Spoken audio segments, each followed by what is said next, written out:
idea of nature is like a clock, which implied that nature as a system was designed. And this was one that you found repeatedly in the works of Robert Boyle. He said that nature 'tis like a rare clock where all things are so skillfully contrived that the engine being once set moving, all things proceed according to the artificer's design.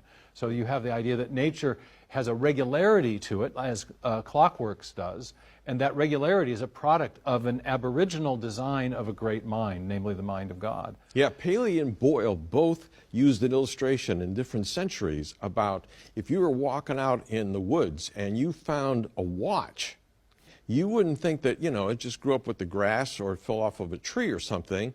That would show you the fact is somebody that was intelligent had made that watch and somebody had dropped it there.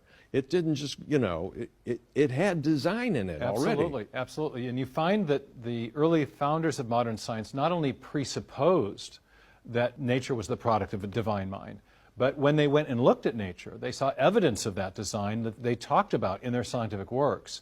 One great example of that occurs in Newton's famous book, The Principia. At the end of the Principia, which is the book where he makes his case for universal gravitation, he has a theological epilogue called the General Scholium.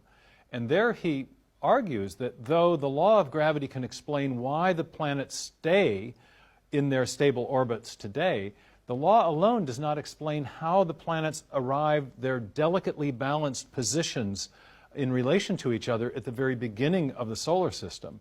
And so there he develops a very elegant, what's called an initial condition fine-tuning argument.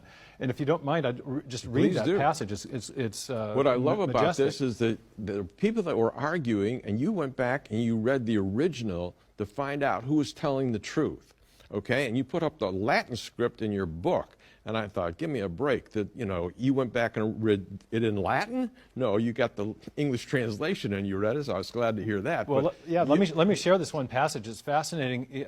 Newton making a design argument right in the Principia, which is arguably one of the 2 or 3 greatest works of physics ever written. Right. And he says, though these bodies, referring to the planetary bodies, may indeed continue in their orbits by the mere laws of gravity, they could by no means have first derived the regular position of the orbits themselves from those laws. Thus, this most beautiful system of sun, planets, and comets could only proceed from the counsel and dominion of an intelligent and powerful being, capital B. So right in the Principia, which is arguably one of the 2 or 3 great works of physics ever written, Newton made a design argument for the existence of God on the basis of the intricately, finely tuned planetary system that sustains our life on Earth. So you have this tradition of design arguments being made right in the scientific works of the great founders of modern science.